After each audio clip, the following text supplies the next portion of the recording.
Alright guys, it's Chatterbox Reviews, coming to you guys in my review for Season 3 of the Kominsky Method on Netflix.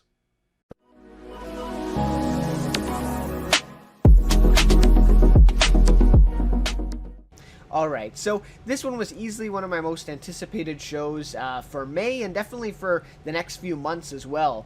This is one of the only shows that's returning for me that I've really been following, and, you know, other shows like Succession, What We Do in the Shadows, a lot of these shows that I spent a lot of time, you know, on the channel talking about, and just some of my favorite shows in general, have obviously been delayed, and so a lot of them we did not see this year, and maybe we will later in the year, but at least this kind of first half of the year here has been a little bit tough in terms of returning shows. And to me, this is probably the first one, or one of the only ones, that has finally come out. And it is only a 6-episode season, so you do kind of understand why they were able to get it out a little bit faster than some of these other shows. And, of course, the last 2 seasons were 8 episodes. So this one, they shortened the run-up a little bit.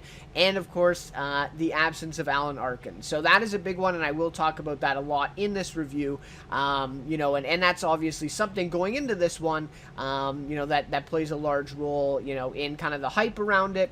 But I have to say, I was still really anticipating this season. Really, you know, half because I enjoy the show and I want to see the season. And the other half is kind of, what are they going to do without Alan Arkin here, right? And I think this is something that a lot of fans were curious about going into this season. And I'll for sure share my thoughts on that. But I'd love to hear your guys' thoughts. What did you guys think of this season? And this first little bit of the review will be non-spoilers, just kind of my overall thoughts of the season. So if you haven't seen it and you're also here, let me know what you're looking forward to in this season. You know, or maybe you're a bit hesitant on watching it without Alan Arkin. I know some people who have decided not to watch it at all. I've seen some people saying that, and I'm not sure how true that is, but definitely understandable. So love to hear your guys' thoughts on that. Love to discuss this season with you, even though it's a short one. Love to hear your guys' thoughts. And also, if you enjoyed this review, please leave a like and consider subscribing to the channel as well. Would really appreciate that.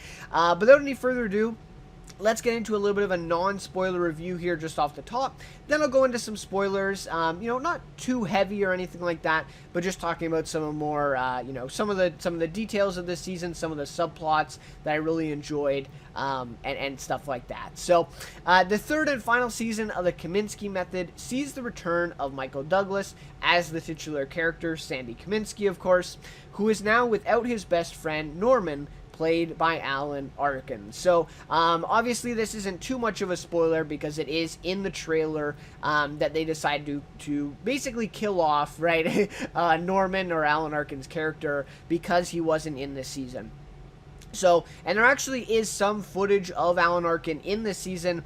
I have seen some people saying, you know, maybe he shot it for this and all that stuff. I don't think so. I think all of the footage that we saw in this season was either deleted footage that we hadn't seen but they have already filmed, or footage that we did see in previous seasons. So Alan Arkin was definitely not part of any production for this season, and as a result, his character Norman is gone from the show, and actually, you know, really gone, because they end up that he dies at the very beginning here. So we start off with that premise, with Sandy Kominsky now being alone, right? So Sandy's wife, Roz, played by Kathleen Turner, kind of in Alan Arkin's absence, or in Norman's absence, becomes a fixture in this season's story as she gets more involved in Sandy and Mindy's lives. And so that's kind of really kind of trying to fill that hole left by Alan Arkin, is Kathleen Turner coming in. And of course, this show has a lot of meta things about it, right? You know, if you're a fan of Thane, and you really are a fan of Michael Douglas, you know, even a fan of Chuck Lorre and all the kind of stuff around this show, you really will pick up on a lot of things. So of course, Kathleen Turner and Michael Douglas starred in Romancing the Stone, right? Way back in that film. I believe they were the couple in that film, right? And so it is kind of funny just to begin with, because she was, of course, introduced in season 2, right? This isn't the first we heard about her. And so even at that point, knowing that she was his ex-wife was just kind of a funny kind of meta thing. And now this season, she's actually, you know, a main character in the story, and it is even kind of adding more to that concept. So really great stuff.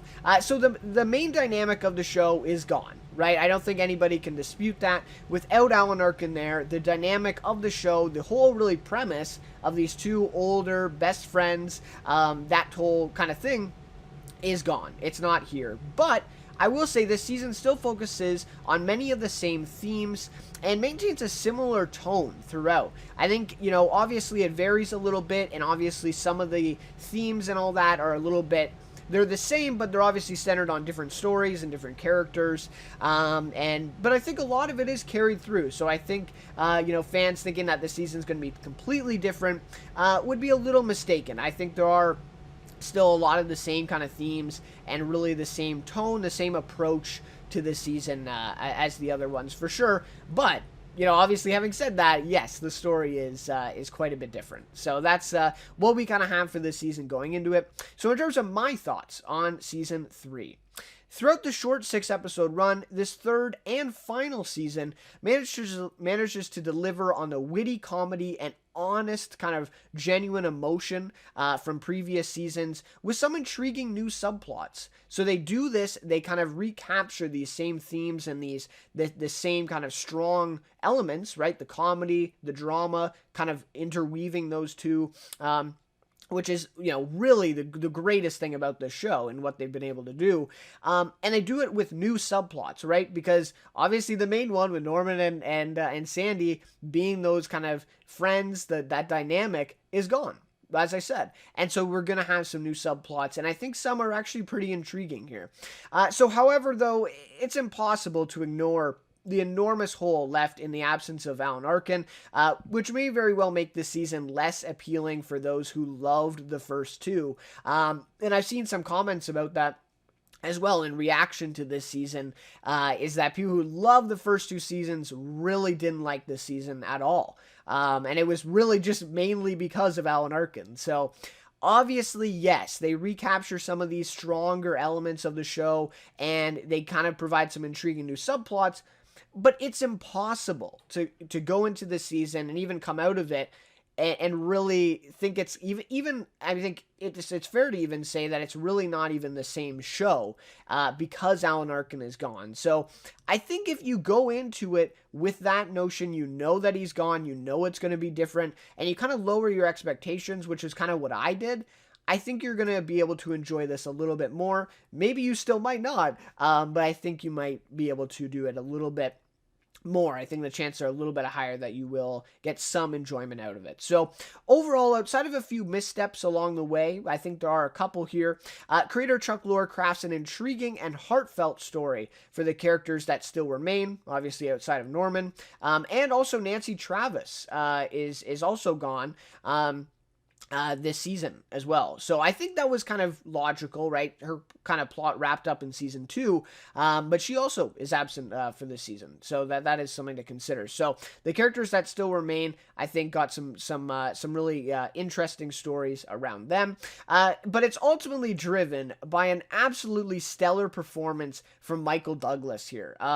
I think this is maybe his best performance of any of the seasons so far, mainly because he has so much to do with the absence of Alan Arkin. He really is leading this show, because really before, I know that they put Alan Arkin in supporting for the award stuff and all that, but it's really a co-lead type of deal. But in this season, it's really that sole lead for Michael Douglas, and he does such a great job. I really, really enjoyed him in this season, and I think he is, for some people, he might actually kind of salvage the season for those who may not be too fond of it otherwise, right? And just overall, I think they did the best with what they could. I think, yes, there are a couple missteps here where they, wasn't quite polished the way that it could have been.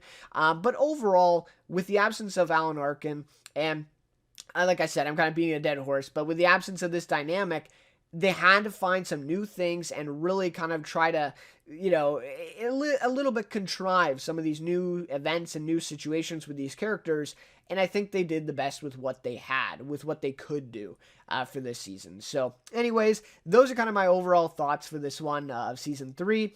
Now, I will give a warning for spoilers. So if you haven't seen the season, or you're really, don't want to have anything spoiled for you, maybe, check out the season, check out a few episodes, come back. But otherwise, we'll get into spoilers now. Alright, so I just want to start off by talking about some of the cast this season, which I thought was really great. Again, without Alan Arkin, without our kind of second lead for the show, I thought still they really did a great job. And of course, Kathleen Turner coming in is really the only new cast member, I would say, but you can really see the entire cast, really taking a step up. Maybe, but besides Michael Douglas, although he gets a little bit more to do as well. But a lot of kind of the minor characters and kind of the surrounding characters around Michael Douglas really get a lot more to do this season because of Alan Arkin being gone. And I think they all do a great job with it. So, like I said off the top there, Michael Douglas, I think this is maybe his best performance of the series in this season. And I think in terms of Emmy conversation, I think he's going to be up there, or at least he should be. I think he did a really great job. A lot of more emotional moments this season, which I'll get to in just a second. And I think he really captured those well. And I think he is really kind of, he was really finding his kind of groove with the comedy as well. And he's kind of the deadpan to Alan Arkin being, the more kind of overtly comedic kind of character or kind of, performance. And in this season, I think he does actually create a little bit more of that comedy. And so I think that was really well done there. Loved Paul Reiser and Sarah Baker. The chemistry between those two are really great. And Sarah Baker, I think she's a really underrated comedic actress. I think she's really great in the season. And Paul Reiser is just fantastic. Some of the moments this season were just really, really funny.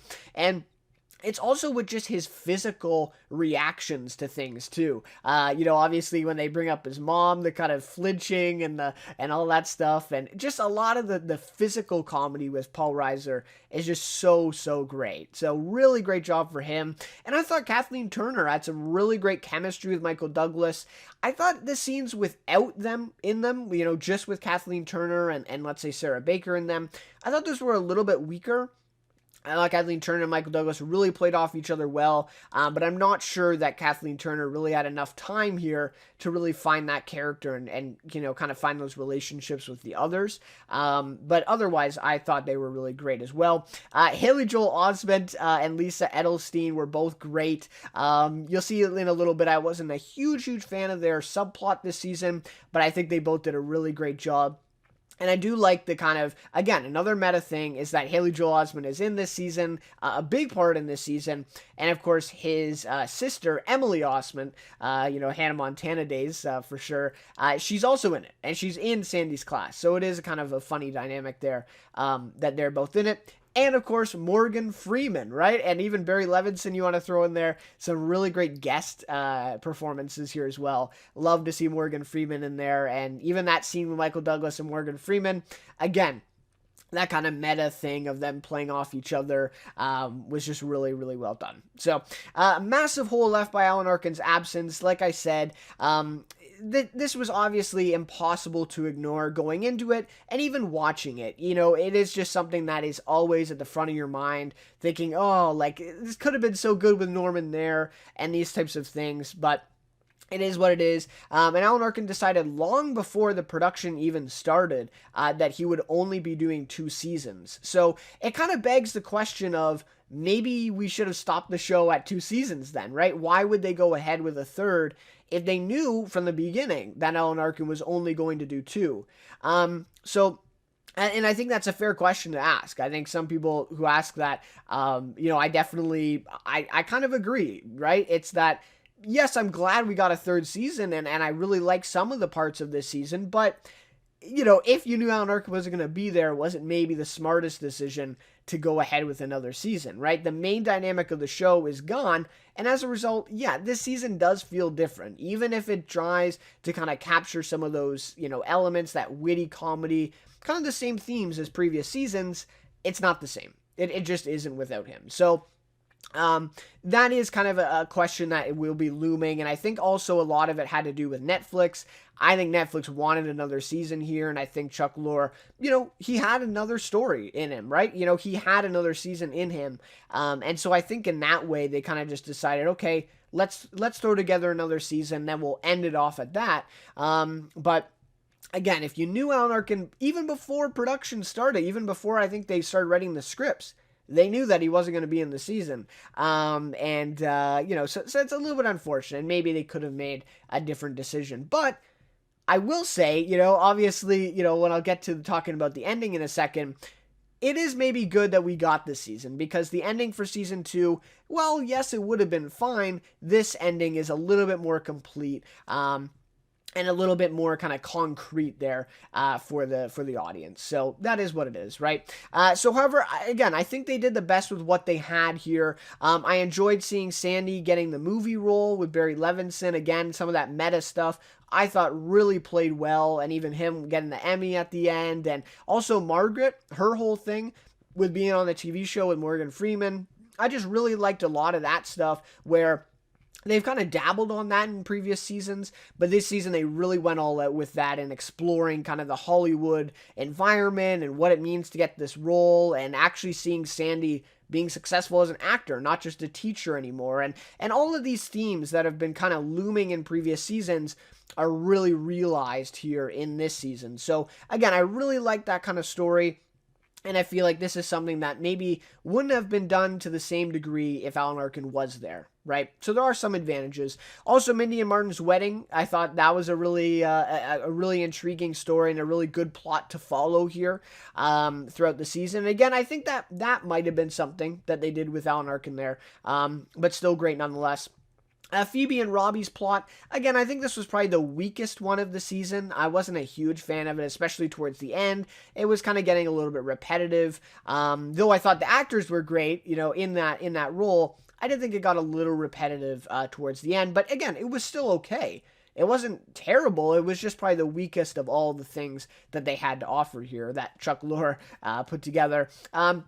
And then also Roz's fight with cancer, and even the twist that comes along with that, and I think it's episode 3 or so, I thought was really well done as well. So again, a lot of these kind of new things that they pieced together here, with what they had to do with Alan Arkin being gone, I think a lot of these things were really well done in that way, and just some really good ideas that they kind of put forward here in this season. I keep saying they because, it's just what it is, but Chuck Lorre wrote every single episode this season. He even directed one, so, obviously it's pretty much him, his story, but I think he came up with some really great stuff here. And again, without Arkin being gone, some of these stories probably wouldn't have even been possible if he was still there. So really great stuff. And I especially like the beginning with his funeral and that whole thing. I think they really played on that well and did the best with what they could have.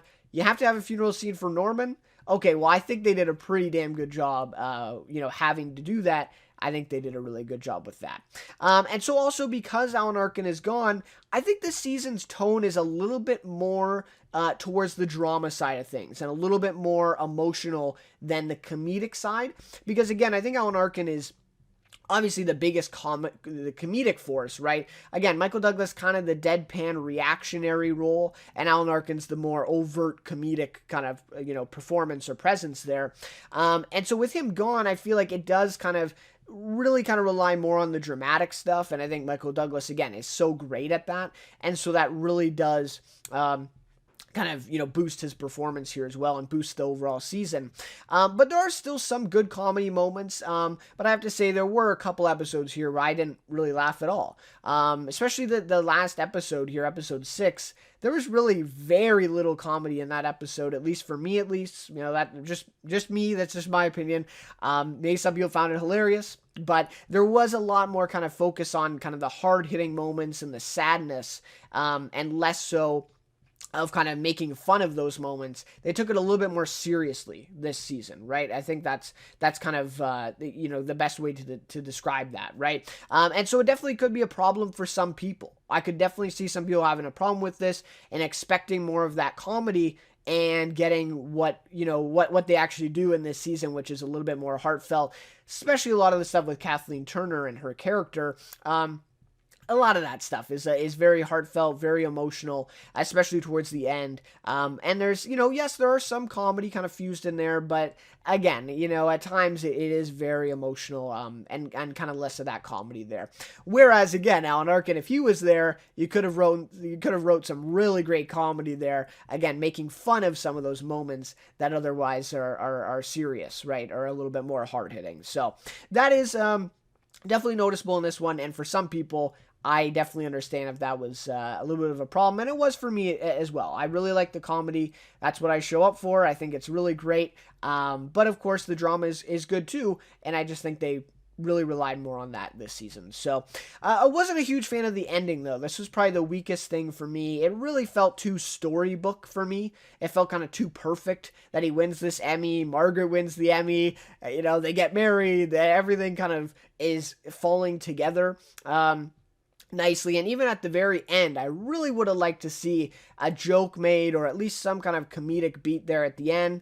But it was just more, again, kind of this heartfelt, kind of thing. Let's get back to work kind of thing. And that's kind of what it was. So I thought it was just kind of a safe ending, right? This kind of storybook safe ending, that, again, I thought there could have been more comedy added in that. Like I said, I really didn't find this last episode that funny at all. I thought it was still good in some of the stuff that they did. And again, really heartfelt, really emotional that he wins this Emmy, and his speech, really great stuff there. And again, a lot of meta stuff there as well. With Michael Douglas winning, but I just thought maybe it was a little too safe. Maybe they could have taken a little bit more risk there, and gone with a more kind of comedic ending for that one. But it was, again, like I said before, and I was going to touch on this, it's probably better than what we would have had if this season wasn't made, right? In season 2, I think we end with them kind of clinking drinks, cheering, and Norman and Sandy there at his house, and it is kind of this loose ending. Like, yes, it could have been an ending to the series, but it's a little loose. This is really complete, really wraps up everything. There's really no room for any further story here. It really is just kind of this concrete ending that, again, we wouldn't have gotten otherwise if this season hadn't been made. So I think in that way, it's a positive, though I think it could have been, for me personally, I would have liked to see a little bit more risk involved, and maybe a little bit more of a comedic angle to it as well. So that's just me, but obviously a positive that we got a good ending. And a lot of shows these days do not have that type of ending. They don't get the opportunity to do that. So in that way, yes, really great stuff there. And then just to end things off, my favorite episode, I thought was episode 1. It's called In All the Old Familiar Places. What I didn't like is they went away from starting every episode title with or an, right? I didn't like that this season, but anyways, it is what it is. I thought this first episode was the best by far. I thought the comedy was the best here, and a lot of great moments around Norman's funeral and Sandy's kind of response to his passing and how he's kind of dealing with that. And again, I feel like that was something that was abandoned a little too quickly in this season, that Sandy just moved on really fast, a little too fast for me. And so I thought this episode was really great. And then you get Jane Seymour as well, in this, in a really great scene with her. Even all the speeches at the funeral, I've seen some people really disliking that, but I thought that was actually really funny. And I really liked that kind of dynamic there. Yes, Norman's gone, but they use him really well. Even though he's not even there, they use his funeral and his passing in a really good way to start the season off. And I just really like what they did with that first episode. So, yeah, for me, it's episode 1. One of the weakest ones is probably the ending episode. As an episode, I didn't think it was all that great, but as an ending, yeah, I recognize, yes, it was a good ending, and I'm glad that we got it after all. But anyways, that'll just about do it for all my thoughts on season 3 of the Kominsky method. Really sad to see this one go, though I am kind of happy that they didn't milk this one out and really kind of run it dry, doing season after season like some of these other shows. I think 3 seasons, even, 2 or 3 seasons max, was really good for the show, and I'm happy, that it got the ending it did. Would have been great to see Alan Arkin in this season, of course, but with what they had to do, I think they did, a pretty good job overall. So, yep, sad to see this one go, but, it's also, definitely a rewatchable series as well. So for some people, I'm sure they'll be able to go back and kind of watch through this one. And even in just a few years, Alan Arkin and Michael Douglas might not be working as much. I mean, even Alan Arkin's not working that often currently. And so maybe this show will be something kind of big for fans of those two guys, especially for something to them to look back on for sure. So anyways, with all that being said, thank you guys so much for watching this one. And next up, I'm probably going to be sharing my thoughts on the Mayor of Easttown. miniseries on HBO. So if you saw that one, you're looking forward to that, be sure to tune in for that one, and that'll be coming out probably in the next couple days, hopefully. But anyways, once again, guys, thank you guys so much for watching this review, and yeah, we'll see you in the next one there, hopefully Mayor of Easttown, but we'll see. So anyways, we'll see you guys then in my next review. Working in a coal mine, going on down, down. Working in a coal mine, oops, I got to slip